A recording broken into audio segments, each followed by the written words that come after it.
السلام علیکم ناظرین، میں محمد اسلم حسین سیاست کی خبروں میں آپ سب کا استقبال کرتا ہوں۔ آج اتوار کی صبح قومی دارالحکومت کو کوہر کی ایک گھنی چادر نے ڈھانپ لیا ہے جس سے کچھ بھی نظر نہیں آ رہا ہے۔ قومی دارالحکومت اور قریبی ریاستوں میں شدید سردی اور دھند کی کیفیت برقرار ہے۔ دہلی ہوائی اڈے کے اہلکار نے آج بتایا کہ قومی دارالحکومت کے اندرا گاندھی بین الاقوامی ہوائی اڈے سے تقریباً 20 پروازیں آج اتوار کو دوپہر 1 بجے تک خراب موسم اور دیگر آپریشنل مسائل کی وجہ سے تاخیر کا شکار ہو گئی ہے۔ قومی دارالحکومت سمیت پورے شمالی ہندوستان میں سردی کی لہر کے حالات اور گھنے کوہر کا مشاہدہ کیا جا رہا ہے، جس کی وجہ سے اندرا گاندھی بین الاقوامی ہوائی اڈے پر پروازوں کی کارروائیوں میں خلل پڑا اور مختلف مقامات سے ہوائی اڈے پر آنے والے تقریباً 13 پروازیں تاخیر کا شکار ہو گئی ہے۔ وشوا ہندو پریشد کے قومی نائب صدر اور رام جنم بھومی تیرتھ چھیتر یاترا کے جنرل سیکرٹری چمپت رائے نے کہا ہے کہ V H P network دھوکہ دہی اور لالچ کے ذریعے ہو رہے مذہبی تبدیلیوں کو روکنے کے لیے ٹھوس کوشش کرے گا۔ انہوں نے کہا کہ وی ایچ پی کا نیٹ ورک 2024 تک ہر گاؤں اور ہر محلے تک پہنچ جائے گا اور اس کے بعد گائے کا قتل نہیں ہوگا، مذہب کی تبدیلی نہیں ہوگی اور محبت جہاد کا کوئی واقعہ نہیں ہوگا۔ غیر قانونی تبدیلیوں اور نام نہاد شفا یابی میٹنگوں کی وجہ سے ملک کے درجہ فہرست قبائل کے ذہنوں میں تناؤ بڑھتا جا رہا ہے اور ہمیں اس بات پر توجہ دینی ہوگی کہ لالچ، فریب یا خوف کسی بھی قیمت پر تبدیلی کا باعث نہ بنے۔ مغربی بنگال کے سرکاری اسکولوں میں غیر قانونی طور پر تعینات اساتذہ کی خدمات کو ختم کرنے کا عمل گزشتہ 10 دنوں کے دوران کولکاتہ ہائی کورٹ کے احکامات کے بعد 255 پرائمری اساتذہ کے ساتھ شروع ہوا۔ 1698 غیر تدریسی عملے کے برطرفی کے لیے الٹی گنتی بھی شروع ہو گئی ہے۔ خدشہ ہے کہ آنے والے دنوں میں یہ تعداد کئی ہزار تک پہنچ سکتی ہے۔ نان ٹیچنگ اسٹاف سے متعلق یہ مسئلہ، جیسا کہ West Bengal School Service Commission نے کولکاتہ ہائی کورٹ میں تسلیم کیا ہے، ریاست کے زیر انتظام اسکولوں میں شاید یہی کوئی عملہ اسکول کے دروازوں کو تالے اور کھولنے یا گھنٹی بجانے کے لیے چھوڑ دے گا۔ اتر پردیش قانون ساز اسمبلی کے سابق اسپیکر اور مغربی بنگال کے سابق گورنر کیشری ناتھ ترپاٹھی کا 89 سال کی عمر میں آج انتقال ہو گیا۔ وہ کافی عرصے سے بیمار چل رہے تھے۔ معلومات کے مطابق انہوں نے آج 8 جنوری کو صبح 5 بجے کے قریب آخری سانس لی۔ وہ گھر میں زیر علاج تھے۔ وہ 3 بار قانون ساز اسمبلی کے اسپیکر بھی رہے۔ وہ 10 نومبر 1934 کو پیدا ہوئے تھے۔ پنڈت کیشری ناتھ ترپاٹھی اپنے والد کے ساتھ بچوں میں 4 بیٹوں اور 3 بیٹیوں میں سب سے چھوٹے تھے۔ معلومات کے مطابق 30 دسمبر 2022 کو طبیعت بگڑنے کے بعد انہیں اسپتال میں داخل کرایا گیا تھا، تاہم اس کے بعد 4 جنوری کو ان کی طبیعت میں بہتری آنے پر انہیں ڈسچارج کر کے گھر واپس لے گیا تھا۔ ان کا علاج چل رہا تھا۔ صحت میں بہتری پر کیشری ناتھ ترپاٹھی کو آج ہی لکھنؤ کے SGPGI میں داخل کرایا جانا تھا، لیکن دل کا دورہ پڑنے سے ان کی آج صبح سانسیں بند ہو گئی۔ ریاست بہار میں ذات پر مبنی مردم شماری کا 7 جنوری سے باقاعدہ آغاز عمل میں آ گیا ہے۔ اس کے تحت مردم شماری کرنے والے سرکاری اہلکار گھر گھر جا کر معلومات حاصل کرنے کے ساتھ ساتھ مکانات کی گنتی کا کام بھی کر رہے ہیں۔ یہ تاریخی فیصلہ کرنے والے وزیر اعلیٰ نتیش کمار نے ذات پر مبنی گنتی کو سب کے لیے سود مند قرار دیا اور کہا کہ یہ ریاست کی ترقی، یہاں کے شہریوں کی ترقی اور مجموعی معاشی ترقی کے لیے اٹھایا گیا غیر معمولی قدم ہے، جس کی اہمیت کو سمجھنے کی ضرورت ہے۔ انہوں نے کہا کہ ریاست کی سبھی ذاتوں اور مذاہب کے لوگوں کی ترقی ہوگی تو ریاست کی ترقی ہوگی اور اس سے ملک کو فائدہ پہنچے گا۔ برادران وطن کے لیے عقیدت کے لحاظ سے اہم شہر جوشی مٹھ زمین میں دھنس رہا ہے، جس کی وجہ سے یہاں کے متعدد علاقے خالی کرا دیے گئے ہیں۔ اس دوران 600 خاندانوں کو منتقل کر دیا گیا ہے، جبکہ دیگر کو بھی تیار رہنے کے لیے کہا گیا ہے۔ اطلاعات کے مطابق یہاں 600 سے زائد گھروں میں بڑی بڑی دراریں پڑ گئی ہے۔ کچھ یہی حال شہر کی سڑکوں کا بھی ہے، جہاں پر دراریں کئی فٹ گہری ہو گئی ہے۔ واضح ہے کہ جوشی مٹھ شہر برادران وطن کے اہم مذہبی مقام بدری ناتھ کے بالکل قریب میں واقع ہے۔ چمولی ضلع کے شہر سے ہی ایک طرف سے بدری ناتھ کی یاترا شروع کی جاتی ہے، جبکہ دیگر مٹھوں کے لیے بھی یہیں سے راستہ جاتا ہے۔ وزیر اعلیٰ پشکر سنگھ دھامی نے یہاں کا دورہ کیا اور ہر اس علاقے میں گئے جہاں پر پانی تیزی کے ساتھ بہ رہا ہے اور جہاں سڑکوں پر دراریں پڑ گئی ہے۔ انہوں نے مٹھ کے آس پاس کے علاقے میں جاری ڈیموں کی تعمیر اور سڑکوں کی تعمیر کے لیے بڑے دھماکوں پر روک لگا دی اور انتظامیہ کو تیار رہنے کی ہدایت دی ہے۔ دہلی کے کانجی والا کیس کی متاثرہ فیملی کی مدد کے لیے بالی ووڈ کے سپر اسٹار شاہ رخ خان کی میر فاؤنڈیشن سامنے آئی ہے۔ مختلف اخبارات میں شائع ہوئی رپورٹ کے مطابق میر فاؤنڈیشن نے مقتول انجلی کی والدہ کی مالی مدد کرنے کے ساتھ ساتھ ان کی صحت کی دیکھ بھال کرنے کی بھی پیشکش کی ہے۔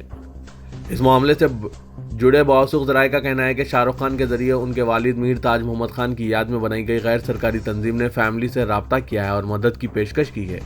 ابتدائی طور پر انہوں نے کچھ رقم فراہم بھی کی ہے اور کہا ہے کہ وہ متاثرہ کی فیملی اور ان کی والدہ کی خاص طور پر دیکھ بھال کرنے کے لیے تیار ہیں۔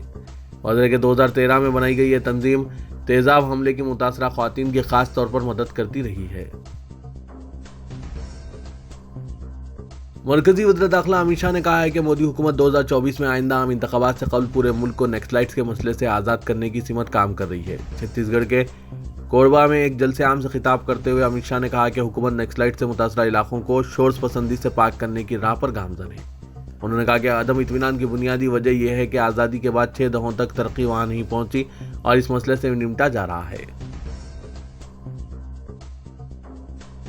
100 سے زائد سابق بیوروکریٹس نے کرناٹک میں مبینہ اشتعال انگیز تقریر کے لیے بھوپال کی بی جے پی رکن لوک سبھا پرگیا سنگھ ٹھاکر کے خلاف کارروائی کا مطالبہ کیا ہے اور ادعا کیا ہے کہ اس کے ذریعے غیر ہندو طبقات کے خلاف نفرت پھیلائی گئی ہے۔ ایک کھلے خط میں انہوں نے کہا کہ پرگیا سنگھ ٹھاکر نے رکن پارلیمنٹ کی حیثیت سے اپنے اخلاقی حق کی توہین کی ہے اور ناشائستہ خطاب کرتے ہوئے نفرت کا پروپیگنڈا کیا ہے۔ انہوں نے کہا کہ پارلیمنٹ کے ایوانوں پر ایک خصوصی ذمہ داری ہوتی ہے جو ملک کے لیے قوانین بناتے ہیں۔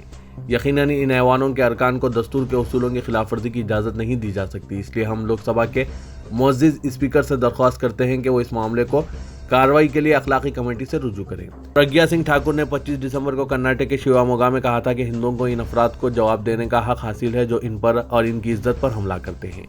انہوں نے بعض ہندو کارکنوں کی ہلاکتوں کے تعلق سے اظہار خیال کرتے ہوئے یہ بات کہی تھی۔ سابق بیوروکریٹس نے کہا کہ وہ غیر ہندو طبقات کے خلاف نفرت پھیلا رہی ہے اور تشدد کی تائید کر رہی ہے۔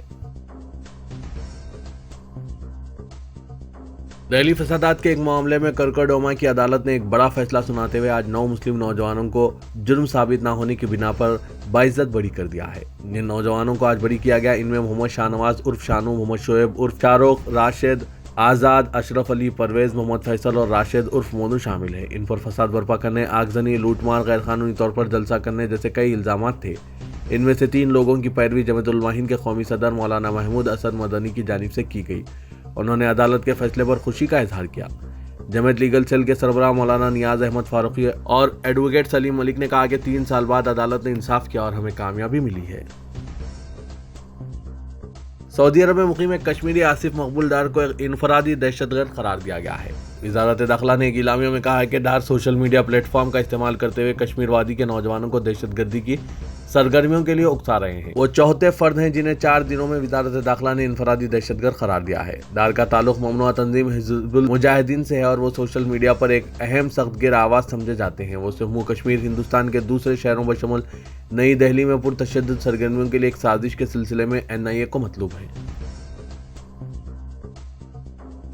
وزیراعظم نریندر مودی 19 جنوری کو تلنگانہ کے دورے پر پہنچ رہے ہیں۔ وہ سکندرآباد ریلوے اسٹیشن پر سکندرآباد وجے کے درمیان چلنے والی ون ڈے بھارت ٹرین کا افتتاح انجام دیں گے۔ ساتھ ہی سکندرآباد ریلوے اسٹیشن کے ترقیاتی کاموں کا آغاز کریں گے۔ بعد ازاں ریلوے اسٹیشن کے احاطے میں خطاب بھی کریں گے۔ جاریہ سال تلنگانہ میں اسمبلی کے انتخابات منعقد ہوں گے، اس لیے وزیراعظم کے دورہ تلنگانہ کی سیاسی اہمیت ہے۔ BJP کی قومی قیادت جنوبی ہند میں اپنی سیاسی طاقت بڑھانے جی توڑ کوشش کر رہے ہیں کیونکہ قومی سطح پر بالخصوص شمالی ریاستوں میں BJP کی طاقت گھٹ رہی ہے۔ تلنگانہ کے وزیر صحت ہریش راؤ نے ریاست میں قائم ہونے والے 9 میڈیکل کالجز کے کاموں میں تیزی پیدا کرنے عہدیداروں کو ہدایت دی۔ آج آروگیہ شری ہیلتھ کیئر ٹرسٹ آفس میں NHM TSMS IDC کے ساتھ ماہانہ اجلاس طلب کر کے مختلف امور کا جائزہ لیا اور ان 9 میڈیکل کالجز کی تعمیرات کے لیے ٹینڈرز کا عمل مکمل کرنے اور کاموں کا آغاز کرنے کی ہدایت دی۔ انہوں نے کہا کہ علیحدہ تلنگانہ کی تشکیل کے بعد chief minister K Chandrashekar Rao عوام کی صحت پر خاص توجہ دیے ہوئے ہیں۔ گزشتہ سال ہی 8 میڈیکل کالجز کا بیک وقت افتتاح کر کے نیا ریکارڈ قائم کیا گیا۔ اسی جذبے سے جاریہ سال کریم نگر، کھمم، کاماریڈی، وقارآباد، جنگاؤں، نرمل، بھوپال پلی، سرسلہ، آصف آباد میں میڈیکل کالجز قائم کر کے MBBS کی تعلیم کے آغاز کے لیے اقدامات کریں۔ شہر حیدرآباد کی سڑکوں پر بہت جلد ڈبل ڈیکر بسز دوڑتی نظر آئیں گی۔ حیدرآباد میٹروپولیٹن ڈیولپمنٹ اتھارٹی نے 6 air condition electric double decker بسوں کی خریداری کا عمل شروع کر دیا ہے۔ ان بسوں کو پہلے مرحلے میں پٹھان چروتا، کوٹھی، JD میٹلا، CBS، افضل گنج، مہدی پٹنم کی روٹس پر چلانے کا منصوبہ تیار کیا گیا ہے۔ حیدرآباد میٹروپولیٹن اتھارٹی نے 2 سال اور 2 لاکھ کلومیٹر کی وارنٹی پر ڈبل ڈیکر AC بسز خریدنے کی منصوبہ بندی تیار کی ہے۔ BJP کے ریاستی صدر بنڈی سنجے نے کہا کہ آئندہ 6 ماہ کے دوران کسی بھی وقت اسمبلی انتخابات کا اعلان ہو سکتا ہے۔ حیدرآباد میں پولنگ بوتھ کمیٹیوں کے اجلاس سے خطاب کرتے ہوئے انہوں نے کہا کہ اجلاس میں شرکت کرنے والے ارکان کی تعداد کو دیکھتے ہوئے یہ اندازہ لگایا جا سکتا ہے کہ ریاست میں آئندہ حکومت BJP کی رہے گی۔